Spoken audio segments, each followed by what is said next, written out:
Good afternoon. Good afternoon. How are you all?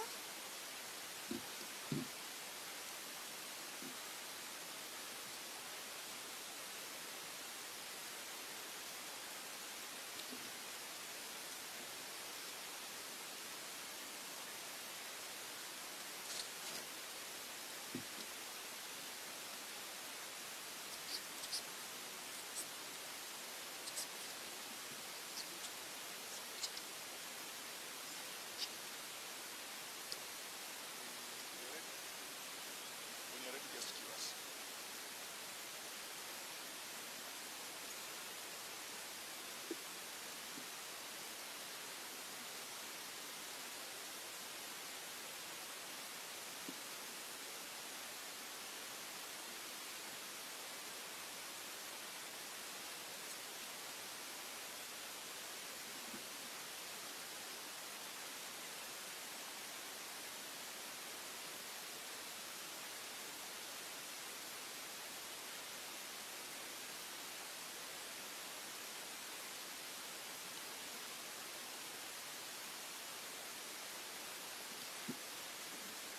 Good afternoon, members of the press. We welcome you here. We appreciate the support and partnership from yourselves. And we've been having a consultative meeting here. And after that consultative meeting, we have come up with a statement for the benefit of the nation from the committee overseeing the implementation of the 10-point agenda and the NADCO report. The statement is going to be read by Dr. Agnes Zana. Thank you very much, members of the press. Thank you for being here and thank you for your support always. I want to take you through the press statement by the committee overseeing the implementation of the 10-point agenda and the NADCO report. We've been, of course, on the national grid. You've been hearing about the work we're doing, but we want to give you our latest information about where we are. So we want to give you an insight into the meeting that we are just completing here at Manzoni Resort, Machakos County. We started on Monday. We are finishing today, 3rd of December. Let me proceed with the statement. The committee overseeing the implementation of the 10-point agenda and the NADCO report, COIN-10, held a 3-day retreat supported by the Center of Multi-Party Democracy to take stock of the progress of its mandate since its inception in August this year, update the public on progress made on its mandate, and jointly with the technical team to enhance the framework for tracking the implementation of the 10-point agenda.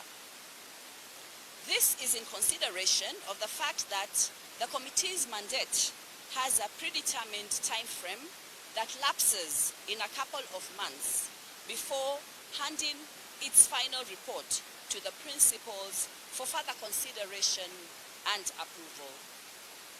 Ladies and gentlemen of the media, a lot has happened since the committee last met with you, key among which is the passing on of one of the two principals, the right Raila Amolo Odinga. I hereby request us to stop everything that we're doing and give him a minute to honor our great fallen hero. Can we stop everything we're doing and give our respect to the Right Honorable Raila Amolo Odinga?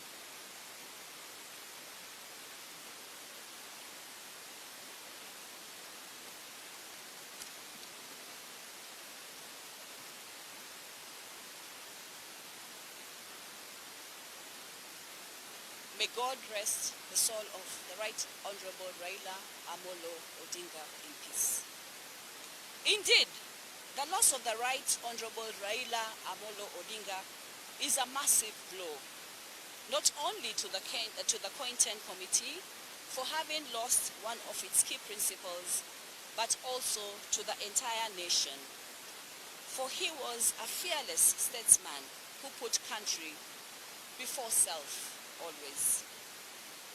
As the country still comes to terms with that loss, we in the COIN-10 stand in solidarity with Mama Aida Odinga and the larger Jaramogi Oginga Odinga family who are in mourning, following again the loss of Beryl Odinga, a younger sister to the right, Raila Amolo Odinga. We join Kenyans in this difficult period, and we request that we remain comforted knowing the entire country is family with the family. To the new party leader of the Orange Democratic Movement, ODM party, Dr. Oburu Oginga, we congratulate you for answering the call of duty to carry forward with the vision of Baba Raila Amolo Odinga. The committee is encouraged by your forthright approval and steadfast commitment to ensuring the full implementation of the 10-point agenda, having had a meeting with you to update you on the status of the committee's work. We assure you of the committee's unequivocal support.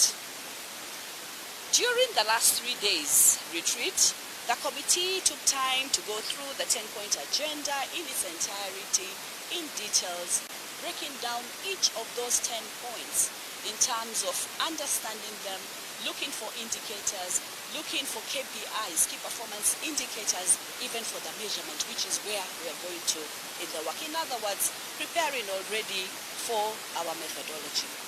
Of course, we know this has been a very, very important task, and we have engaged in this already. So we have thoroughly done that, and with the aim of enhancing its tracking framework and agree on deliverables to be implemented as per the agreement signed in March this year between His Excellency President William Ruto, UDA party leader, and the late Right Honorable Raila Amolo Odinga, ODM party leader.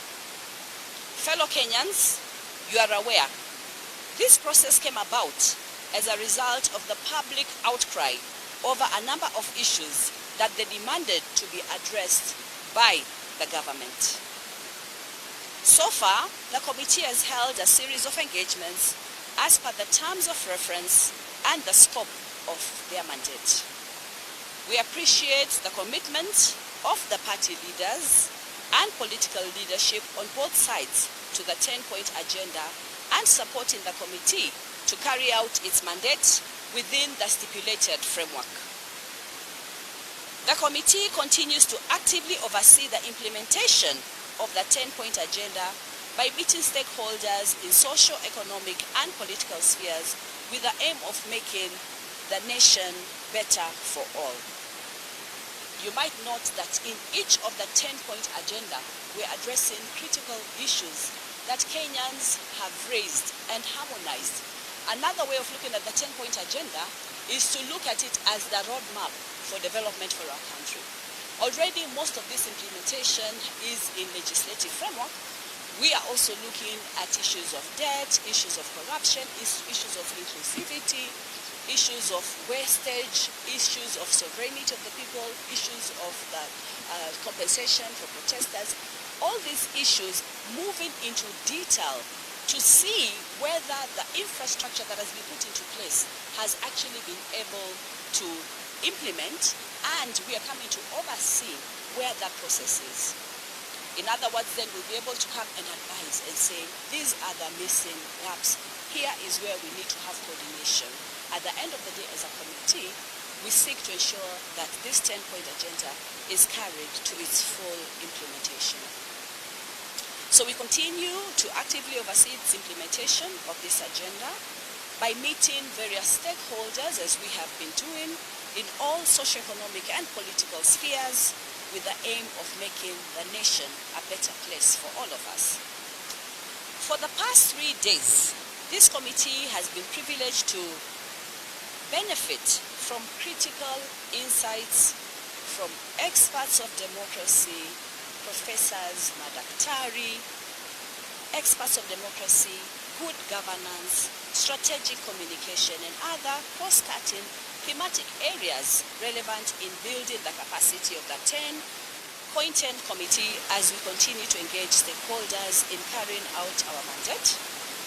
It has been a great pleasure for us, even as we have continued to exercise into this way of being able to acquire and benefit from the knowledge of these experts. This committee will continue to partner with various stakeholders.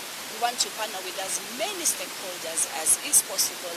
We welcome these stakeholders to partner with us as this committee extensively engages with those stakeholders and members of the public in public participation and the 10-point agenda related consultation.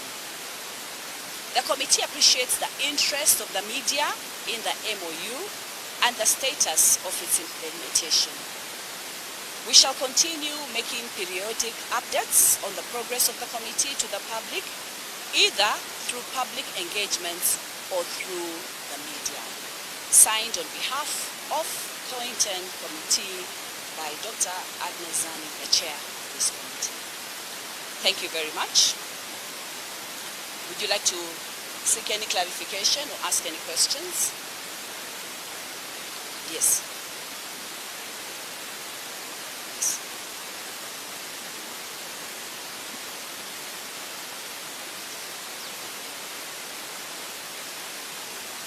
We have a series of various stakeholders that we need to be able to still meet for the specific stakeholder.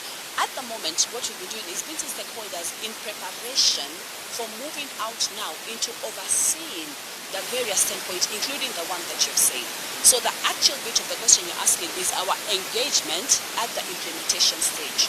Right now, what we have done is put these tools together, be able to define our methodological approaches to everything, and then be able for each of the points, not just the one that you've raised, for each of the points, have a very systematic way. I'll tell you, we now have a big matrix for each of the 10 points, including the issue, how to scope that issue, in other words, how to narrow down on the various indicators, how to measure the various indicators, which sources to look at, which sources to consolidate with, which sources to give data from, and then say where the status for implementation is. So very shortly, we want to come with actual data to you in that issue and all the other issues that are raised in the 10-point agenda.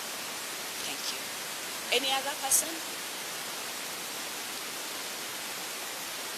So thank you. We really appreciate your partnership and have a good afternoon. Thank you very much.